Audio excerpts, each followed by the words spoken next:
आज Arunachal Pradesh state legal services authority along with Bodhana in NGO और Arunachal Pradesh women welfare society हम तीनों ने मिलके इंटरनेशनल ह्यूमन राइट्स डे का सेलिब्रेशन किया है upper primary school ESS sector में।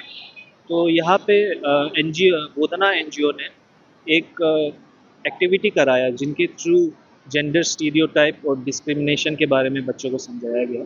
और APWWS और Arunachal Pradesh state legal services authority के तरफ से बच्चों के लिए जो उनके लिए एक्ट्स और लॉज होते हैं स्पेसिफिकली क्यूरेटेड फॉर चिल्ड्रन, जैसे कि पॉक्सो हो गया, जुवेनाइल जस्टिस एक्ट हो गया, और दूसरे स्कीम्स जो होते हैं नालसा के, नेशनल लीगल सर्विसेज अथॉरिटी के, such as child friendly schemes और मेंटल इलनेस वाले लोगों के लिए स्कीम होते हैं, उसके बारे में इंफॉर्मेशन हम लोगों ने दिया। बच्चों का पार्टिसिपेशन बहुत अच्छा था।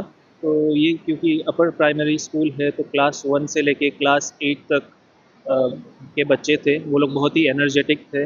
और स्पेशली जो कि बोधना एनजीओ की एक्टिविटी था, क्योंकि उनके साथ उन्होंने बहुत अच्छे से गाना भी गाया और बाकी हम लोग ने जो भी स्कीम्स और लॉज के बारे में बोला तो उन्होंने बहुत ही अच्छे से शांत होकर सबके बारे में सुना, जागरूक होकर। बहुत सारे स्कीम्स और लॉज होते हैं, तो जैसे फॉर एग्जांपल आज हमने पॉक्सो के बारे में बताया जो कि protection of children from sexual offences act है। तो उसमें जो भी बच्चों के साथ सेक्सुअल ऑफेंसेस होता है जो नॉर्मली 18 से अबव होंगे तो उनके लिए थोड़ा कंपैरेटिवली कम पनिशमेंट होता है, बच्चों के साथ होगा तो ज़्यादा होता है। फिर जैसे चाइल्ड मैरिजेस एक्ट के बारे में बताया कि कितने से ऊपर बच्चों की शादी अडल्ट हो जाते हैं, लड़कियों के लिए 18 है, लड़कों के लिए 21 है। और फिर जुवेनाइल जस्टिस एक्ट के बारे में, जहाँ पे जो बच्चे बच्चों को क्रिमिनल्स नहीं कहा जाता है अगर उन्होंने गलत काम भी किया है। और चाइल्ड केयर इंस्टीट्यूट्स जो होते हैं, चाइल्ड वेलफेयर कमिटीज़ होते हैं जो कि बच्चों की निगरानी के लिए होते हैं, ऑर्फनेजेस होते हैं। तो दीज आर सम टॉपिक्स जिसके बारे में हम लोगों ने बताया।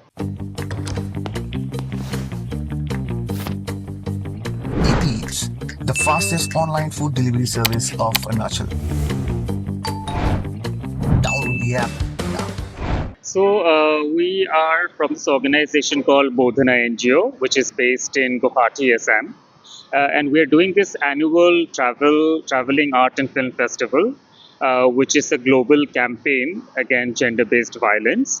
And every year, the Bodhana team selects activists from different parts of India, and we travel across states. This year, we are traveling across Arunachal Pradesh. We started the campaign on the 25th of November, and we're ending it today, which is the 10th of December, in Itanagar. We select 8 destinations, and in each destination, we spend 2 days to interact with communities, children, youth, and talk about uncomfortable topics like gender-based violence, violence against women, patriarchy, and a lot of these things. So today we are here in the public space to engage people, to kind of celebrate Human Rights Day with us. So that's about the program. सो हम लोग, जैसे मैंने बोला कि 8 destinations में गए। सो हम लोगों ने शुरू किया था सिजूसा से, फिर हम लोग गए पाके केसांग, फिर हम लोग गए Seppa, then we went to Raga, then we went to Kamle, Yachuli, and now we are finishing in Itanagar. So in each destination, we were able to at least interact with about 150 to 200 people, which is from the community and youth.